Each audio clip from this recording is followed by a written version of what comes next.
Tema dessa semana, e vamos meditar nessa noite, e será tema nos pequenos grupos esta semana, um tema proeminentemente importante para a vida da igreja: comunhão. Comunhão. Koinonia é uma palavra de origem grega e significa comunhão. Este termo se tornou muito comum entre os cristãos, sendo utilizado no sentido de companheirismo, participação e compartilhamento, ou seja, tendo tudo em comum. Vemos esse conceito de comunhão bem presente na igreja primitiva, lá em Atos 2:42. Se você abrir aí, você vai ver. Vendiam as suas propriedades, viviam unidos, né, em tudo era comum entre aqueles irmãos. Viver unidos é propósito de Deus. Não fomos criados para a solidão. Não fomos criados para viver sozinhos. Não fomos criados para ser um ermitão, né? Lá sozinho, achando que ali você vai resistir às intempéries da vida, enfim. Não, fomos criados para viver em comunhão. Aliás, Deus Trino vive em santa comunhão. Deus Pai, Filho e Espírito Santo. E para vivermos em comunidade, meus amados, é necessário aprendermos a nos relacionarmos adequadamente. No nosso acampamento, tem a foto aí, né? Deste ano. Cadê a animação aí? Aê, maravilha. No nosso acampamento nós podemos provar um pouco dessa realidade. Alguém disse que lá era um pedacinho do céu. Mas nas palestras foi alertado que o céu não era ali, porque a vida continuava a partir da quarta-feira, quando você ia se deparar, os nossos jovens ali acampados, ia se deparar com esse mundo que jaz no maligno. Enquanto muitos estavam pulando o carnaval, né, fazendo os desejos da carne, nós estávamos em retiro espiritual com os nossos jovens. E foi uma grande bênção. E visitantes, foram quantos visitantes, Tata? 17 visitantes. Na sua maioria, aceitaram Jesus. Vamos aplaudir o Senhor Jesus?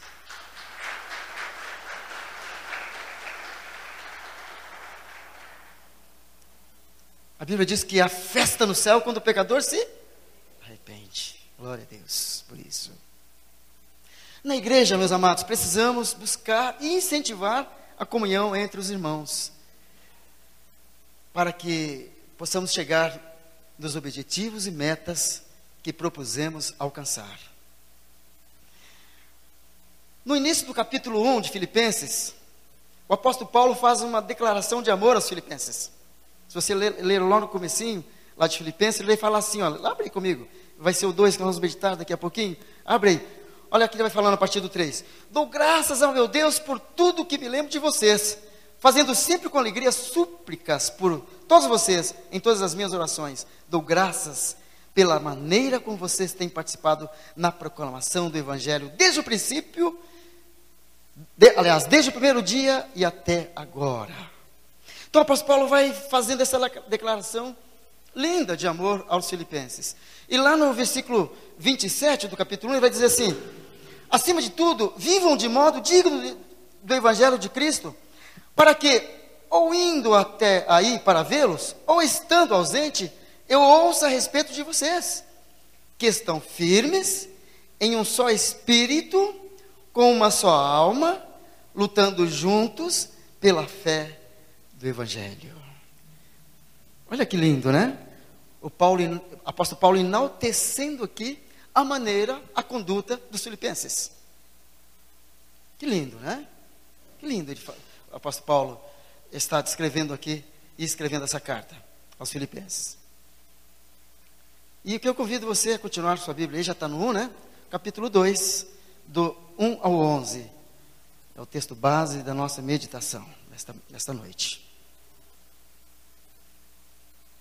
Portanto, se existe alguma exortação em Cristo, alguma consolação de amor, alguma comunhão do Espírito, se há profundo afeto e sentimento de compaixão, então completem a minha alegria, tendo o mesmo modo de pensar, tendo o mesmo amor, e sendo o quê? Unidos de alma e mente. Não façam nada por interesse pessoal ou vaidade, mas por humildade, cada um considerando os outros superiores a si mesmo, não tendo em vista somente os seus próprios interesses, mas também os dos outros. Versículo 5. Tenham entre vocês o mesmo modo de pensar de Cristo Jesus, que mesmo existindo na forma de Deus, não considerou o ser igual a Deus algo que deveria ser retido a qualquer custo. Pelo contrário, ele se esvaziou, assumindo a forma de servo, tornando-se semelhante aos seres humanos, e conhecido em figura humana. Ele se humilhou, tornando-se obediente até a morte, e morte de cruz. Por isso também Deus o exaltou sobremaneira, e lhe deu o nome, que está acima de todo nome, para que ao nome de Jesus se dobre todo o joelho, nos céus e na terra, e debaixo da terra, e toda língua confesse que Jesus Cristo é Senhor, para a glória de Deus Pai. Vamos orar, abaixe sua cabeça mais uma vez. Pai, muito obrigado, Deus, pela tua palavra, Pai. Lida, ó Deus, que o teu Santo Espírito nos ilumine, ó Deus, a compreendê-la e tirar, ó Deus, lições desta tua bendita palavra. Assim, Deus, nós oramos no nome de Jesus. Amém. Coinonia, comunhão, né? Bonito a palavra, né? Coinonia, nossa, aquela igreja, até músicas, né? Muito lindo. Mas há alguns obstáculos que impedem esta comunhão, ou de vivermos unidos. E o primeiro dele que queremos destacar aqui é o egoísmo. Egoísmo. Né? O que é o egoísmo? É quando a pessoa se acha dona de si, ou quando ela quer tudo para ela, né? Tudo é meu, tudo é meu, tudo é meu, tudo é meu. Ela é o centro de todas as coisas. Até tem uma canção que diz assim, uma canção popular, na letra da canção diz assim: eu me amo, não posso mais viver sem mim. Puro egoísmo, a letra dessa música, né? Puro egoísmo, né? Então, é o tipo de pessoa egoísta. Tudo é para ela. E a nossa cultura exalta o egoísmo e o individualismo. Nós vemos nos nossos dias como a nossa cultura exalta o egoísmo. Como as pessoas se isolam cada dia. Quantos de nós aqui temos vizinhos solitários? Quantos temos? Eu sei que você tem. Já levantou a mão. Quantos temos, né? Vizinhos solitários.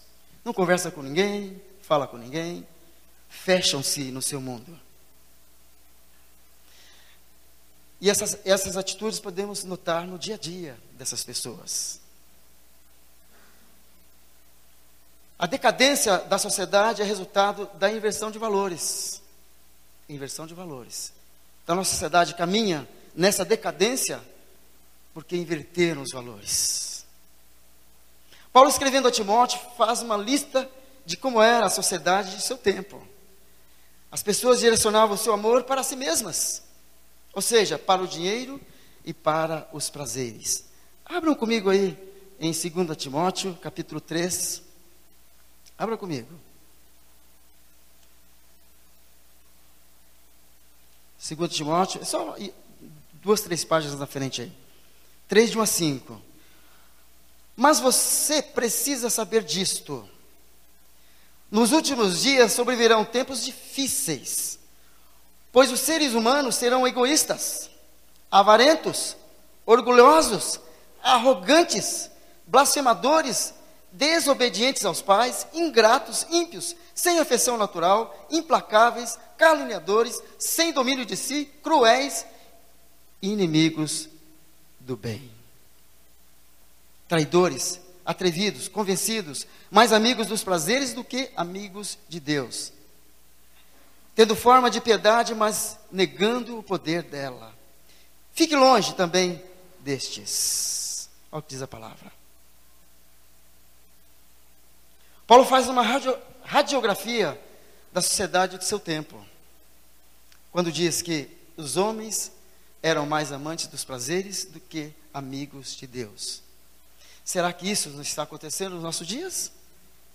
Não é o que está acontecendo hoje? As pessoas buscam prazeres, prazeres, prazeres, e resume a sua vida aqui?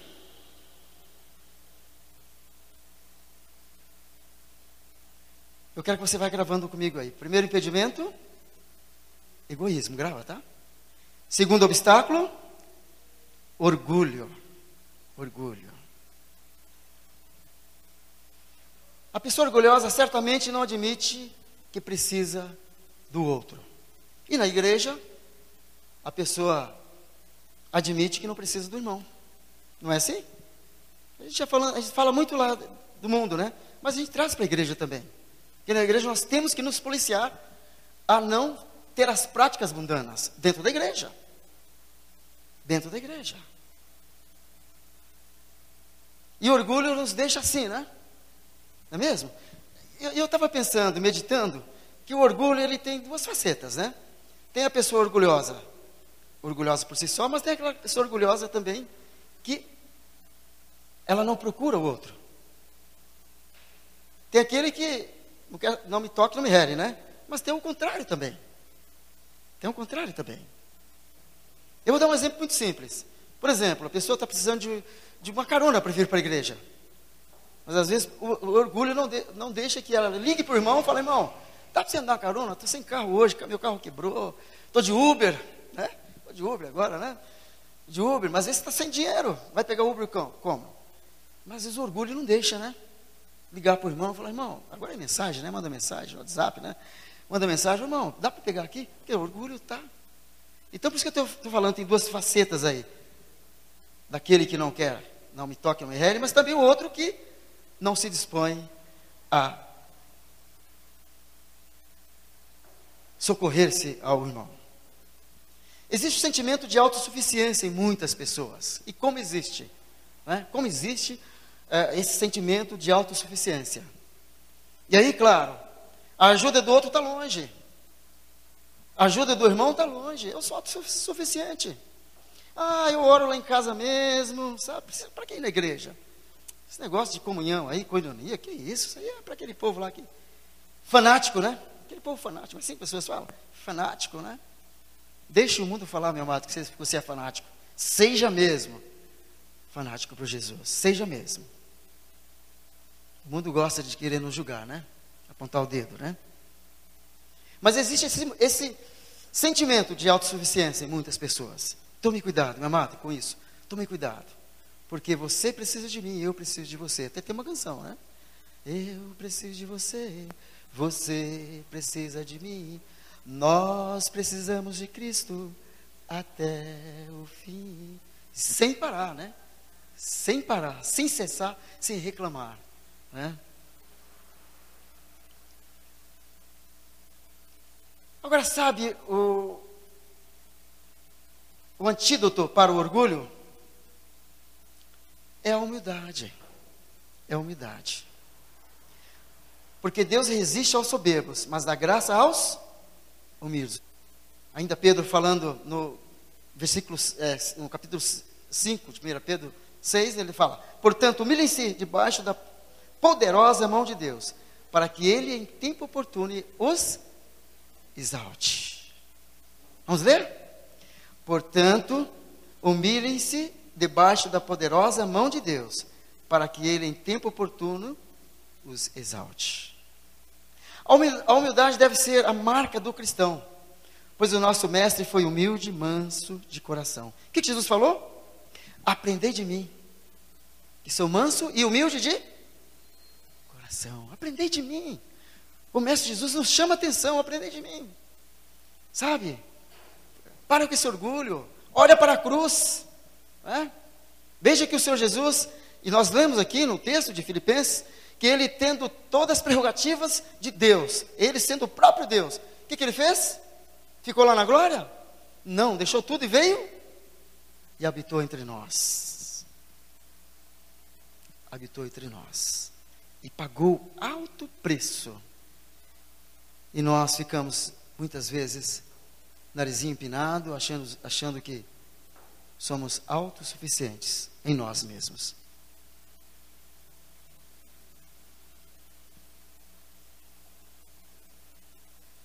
Incompreensão. Próximo ponto. Incompreensão. Vamos falar comigo? Qual foi o primeiro? Segundo? Agora, incompreensão. As divergências de opinião são naturais e inevitáveis em todo relacionamento. Claro, não é? Tem jeito, né? Todo relacionamento tem divergências de opinião. Mas quando se trabalha para um fim, propósito, seja no relacionamento matrimonial, seja no seio da igreja, seja um projeto, mas quando há a convergência daquilo de onde se quer chegar, então há compreensão. Há compreensão. Mas é muito difícil quando isso não acontece. É muito difícil a união acontecer, convergir entre duas pessoas, ou até a própria igreja, com pessoas contenciosas e murmuradoras. É difícil, né? Pessoas contenciosas e murmuradoras, não é mesmo? Pessoas de baixo astral o tempo todo, não é mesmo? Como é que está, irmão? Luta, luta, luta. Puxa, mas você não ouve um glória, né, do irmão, né? Sim, não é mesmo? Só luta, luta. Amém. As lutas vêm e passam, né? Não desanime não. É? Tem um hino, né? As lutas vêm e passam, mas não desanime, meu amado. O Senhor é contigo. Mas é difícil quando pessoas murmuradoras estão do seu lado o tempo todo murmurando. É difícil. É difícil. Mas não é impossível, pelo amor de Cristo Jesus, de serem transformadas. O propósito é que sejamos pessoas íntegras no meio de uma sociedade corrompida pelo pecado. O propósito é esse, meus amados. Que sejamos pessoas íntegras no meio de uma sociedade corrompida pelo pecado. A exortação do apóstolo Paulo é para que exerçamos o amor fraternal, tendo o mesmo modo de pensar como Cristo. Continua em Filipenses, agora versículos 3 ao 5. Olha, o que está dizendo aqui? O apóstolo está dizendo aos Filipenses: não façam nada por o quê? Vem comigo, está com a Bíblia aberta aí? Vem comigo. Não façam nada por interesse o quê? Pessoal. Ou o quê? Vaidade. Mas por o quê? Por humildade. Só um parênteses aqui. E não é falsa humildade, né? Isso é um trabalhar na sua vida, um trabalhar na minha vida. Há um buscar de Deus nas nossas vidas. Não é mágica, né? Ó, a partir de hoje eu sou humilde, hein? Não existe isso. Não existe. É uma virtude dada pelo Espírito Santo de Deus que devemos buscar. Eu e você devemos buscar. Ou não? Devemos buscar ou não? Sim, claro. Acabamos de ler que o Senhor Jesus, sendo em forma de Deus, humilhou-se até morte de cruz. E nós vamos ficar aqui agora? Não, eu não me rendo. Não, meu amado. Nos rendemos sim ao senhorio de Cristo. E como devemos nos render?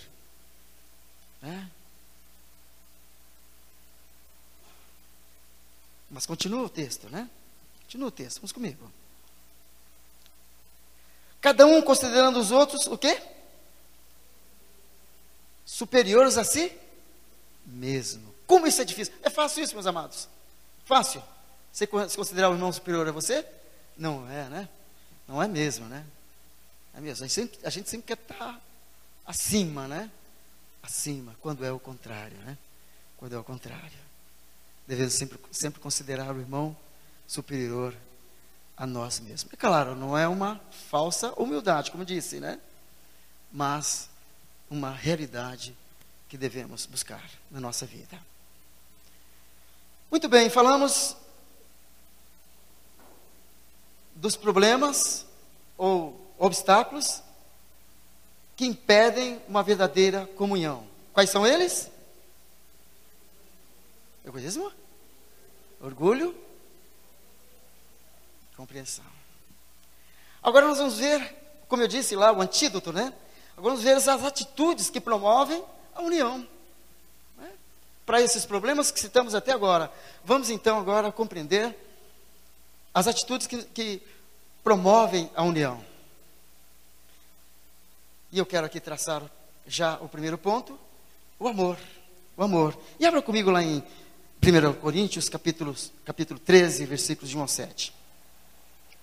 Primeira carta de Paulo aos Coríntios, 13. Capítulo do amor. Capítulo do amor. Ainda que eu fale as línguas dos homens e dos anjos, se não tiver amor, serei como um bronze que ressoa, ou como símbolo que retine. Ainda que eu tenha o dom de profetizar e conheça todos os mistérios e toda a ciência, ainda que eu tenha tamanha fé a ponto de transportar montes, se não tiver amor, nada serei. E ainda que eu distribua todos os meus bens entre os pobres, e ainda que entregue o meu próprio corpo para ser queimado, se não tiver amor, isso de nada me adiantará. O amor é paciente, é bondoso. O amor não arde em ciúmes, não se envaidece, não é orgulhoso, não se conduz de forma inconveniente, não busca os seus interesses, não se irrita, não se ressente do mal. O amor não se alegra com a injustiça, mas se alegra com a verdade. O amor tudo sofre, tudo crê, tudo espera, tudo suporta. O amor está em primeiro lugar. Todas as outras atitudes que vamos discorrer agora derivam do amor. O amor deve ser prático, concreto, baseado no exemplo de Cristo. O que Jesus fez? Morreu na cruz e se entregou por mim e por você. Isso é atitude. Ele não ficou pensando lá, coitadinho da minha criatura lá, ô pai, coitadinho da nossa criatura lá, criamos, mas, sabe, deixa lá, né? Deixa lá. Quem sabe um dia, não. Ele falou, não, eu vou resgatar a obra-prima que criamos. Imagina Jesus falando para Deus assim, né? Vamos resgatar, sim. Por isso ele veio por amor, por mim e por você. Prático, concreto. Concreto. E quem ama, expressa o seu amor à pessoa amada, não é assim? Não é mesmo? Quantas pessoas amam tantas coisas, né? Tantas coisas, né? E muitas vezes não têm amor a si próprio e ao seu próximo. Deus amou o mundo de tal maneira que deu seu Filho. Atitude. Atitude. Atitude para comigo e com você. Então, para resolvermos os problemas, os obstáculos que impedem a nossa união, estamos vendo agora as atitudes que promovem a união. Primeiro, o amor. Segundo, a aceitação. Fomos aceitos por Cristo. Fomos aceitos por Ele. Portanto, aceitem-se uns aos outros, de forma que Cristo os aceitou, a fim de que vocês glorifiquem a Deus. Romanos 15, 7. Aceitar as pessoas é parar de tentar mudá-las e começar a entendê-las. Não é assim, a gente quer mudar a pessoa a todo custo, não é mesmo? Não é assim? Você quer que a pessoa tenha a sua forma, né? Colocar a pessoa na sua forminha, né? Mas a pessoa, ela tem maneiras diferentes de pensar. Você pode convergir com ela em muitas coisas, mas mudá-las, só o Espírito Santo de Deus. E tem esse poder de mudá-las, né? Agora, a nós cabe o quê? Amar. Nós acabamos de ler, com amor tudo sofre, tudo padece, né? Não se ressente em ciúme. Acabamos de ler? É o amor. E quando amamos, nós estamos dispostos a pagar o preço. Amém, igreja? Quando amamos, estamos dispostos a pagar o preço. Saiba disso. Terceiro, o humildade. Vamos lá do começo? Primeiro, amor. Segundo, aceitação. Terceiro, humildade. Como falamos lá no começo, o antídoto do orgulho, contra o orgulho, é a humildade. A humildade não é uma fraqueza ou um defeito, pelo contrário, é uma grande virtude. É uma grande virtude. Cristo Jesus foi o maior exemplo de humildade. Veja o versículo 5, voltando lá para Filipenses. Versículo 5. Tenham entre vocês o mesmo modo de pensar de Cristo Jesus, que, mesmo existindo na forma de Deus, não considerou ser igual a Deus, algo que deveria ser retido a qualquer custo. Não considerou igual a Deus. Humildade. Agora, falar humildade, não apenas você pensar assim, vou ser humilde de hoje para amanhã. É uma busca. É uma busca. É uma busca constante na palavra de Deus. É uma busca constante em aprender de Cristo Jesus o que Ele quer para as nossas vidas. Muito bem. Quarto, perdão. Perdão. Então vamos lá, o primeiro, amor. Segundo, terceiro, quarto, perdão. O perdão é possível quando reconhecemos que fomos imperfeitos e nos relacionamos com pessoas imperfeitas. Aí conseguimos perdoar, né? Quando conseguimos entender que estamos no mesmo barco, que precisamos um do outro, que cometemos as mesmas falhas, aí o perdão é possível. Dar o perdão e receber também o perdão. Mas quando nós entendemos isso, abra comigo lá em Colossenses, capítulo 3, versículo 13. Colossenses, abram comigo. Só mudar 3 páginas aí, você já está no texto. Colossenses 3, 13. Vou ler com bastante calma, bem devagar. Suportem-se uns aos outros e perdoem-se mutuamente. Caso alguém tenha motivo de queixa contra outra pessoa, assim como o Senhor perdoou vocês, perdoem também uns aos outros. Quem tem a minha versão aí? Tem a minha versão? Quem tem a minha versão? Leia comigo aqui, vamos ler de novo. Vamos lá? Suportem-se uns aos outros e perdoem-se mutuamente, caso alguém tenha motivo de queixa contra outra pessoa. Assim como o Senhor perdoou vocês, perdoem também uns aos outros. Também é uma atitude. Perdoar também é uma atitude. Assim como o Senhor Jesus teve a atitude de nos perdoar, também nós devemos ter a atitude de perdoar o irmão. O irmão que muitas vezes pisou no seu calo, né? O irmão que muitas vezes não caminha junto. Perdoa, meu amado. Perdoa. Mas o perdão precisa ser reparado. Precisa ser reparado. De que maneira? Você reconhece que errou e pede perdão. Se a pessoa que errou também chega, pede perdão. E o perdão deve ser liberado. Amém, igreja? E aí há realmente um bálsamo do Senhor quando você perdoa.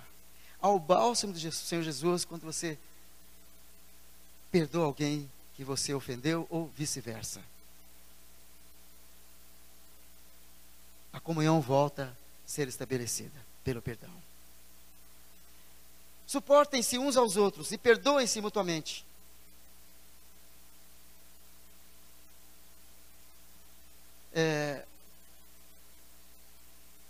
Nós acabamos de ler, né? Acabamos de ler esse texto.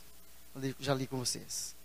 A reparação é uma dívida do homem, tanto com aquele a quem ele ofendeu, quanto com a justiça divina. A A reparação acontece com uma vida de piedade, de amor e de retidão. Uma vida de piedade. O que é uma vida de piedade? Uma vida com Deus. É vida com Deus, meu amado. Essa é uma vida piedosa. É vida com Deus. E a reparação vai acontecer quando você chega nesse ponto da sua vida. Vai acontecer, para a glória de Deus. Olha o que diz esse texto. Produzi, pois, frutos dignos de arrependimento. Vamos ler juntos? Produzi, pois, frutos dignos de arrependimento. Lucas 3, 8. Vamos recapitular? Primeiro, segundo, terceiro, quarto. Aí vamos concluir. Vamos concluir. Com tudo isso, meus amados, com os problemas que falamos que impedem a nossa comunhão, os obstáculos que muitas vezes acontecem até no corpo de Cristo, lógico, claro, somos corpo, somos a família de Deus. Mas como ajustar isso? Nós acabamos de ver. O que impede, nós acabamos de ver. Como ajustar? Acabamos de ver também. Mas admita que você precisa do irmão. Amém? Admita isso.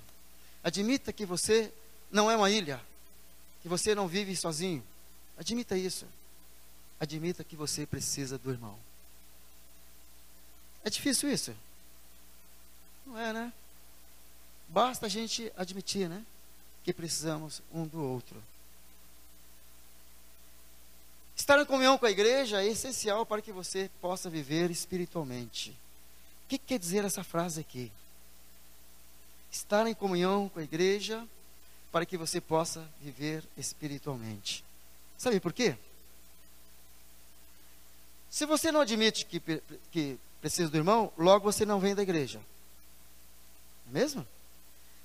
Se você admite que também não precisa de Deus, você não vai ler a palavra. É ou não é verdade? Fica empoeiradinha lá, né? Tem uns que abrem lá no Salmo 91 e fica lá, né? Poeirada, não é mesmo? É? Fica lá.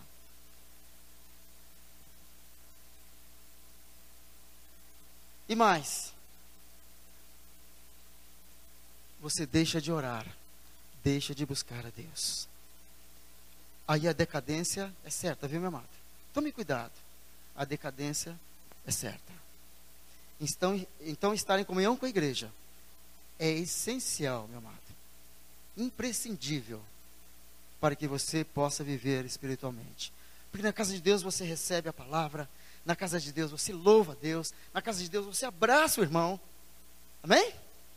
Na casa de Deus você vê o irmão, você tem contato com o irmão, você estabelece um contato de comunhão com a igreja de Cristo, que você é parte desse corpo. Como é que você vai ter comunhão fora do corpo? Tem como? Tem como o meu braço está fora do meu corpo? Não tem como, está morto, né? Está morto. Então você precisa estar na igreja, meu amado, para ter vida sim, e vida em abundância. Amém, igreja? Vida e vida em abundância. Tenha o mesmo modo de pensar de Cristo Jesus, servindo com seus dons e talentos. Tenha o mesmo, porque quando você está recebendo, você não quer ficar parado. Não quer ficar igual o mar morto, né? Que só recebe, né? Só recebe, não dá nada. É porque ele está numa região mais baixa, por isso, né? Mas só recebe o mar morto. Você não quer ser igual ao mar morto. Você quer fazer algo para a obra de Cristo. E você admitindo que você precisa do irmão, você admitindo que precisa da sua igreja, você admitindo que você quer pensar como Cristo Jesus, então é bênção na sua vida. Você é abençoado e você vai receber as bênçãos do Senhor na igreja. E vai ser feliz. E vai ser feliz. Vai ser feliz. Vai ser aquele irmão que quando alguém olhar, vai dizer para você assim, ali vai o crente. Esse eu conheço. Esse eu conheço. Quantos de nós poderemos nos mostrar para os nossos vizinhos e ele falar assim, olha, esse aqui eu conheço, hein? Esse aqui eu conheço. Mas não é que você está batendo no peito, eu sou crente. Não é isso não. Falamos de humildade, não é isso não, né? Falsa modéstia, né? Ah, eu sou crente, sou cristão, Igreja Batista da Glória, vou lá. Não, não precisa disso. É pelas nossas atitudes que as pessoas nos conhecem. Podemos buscar isso, amados? Amém? Amém, igreja?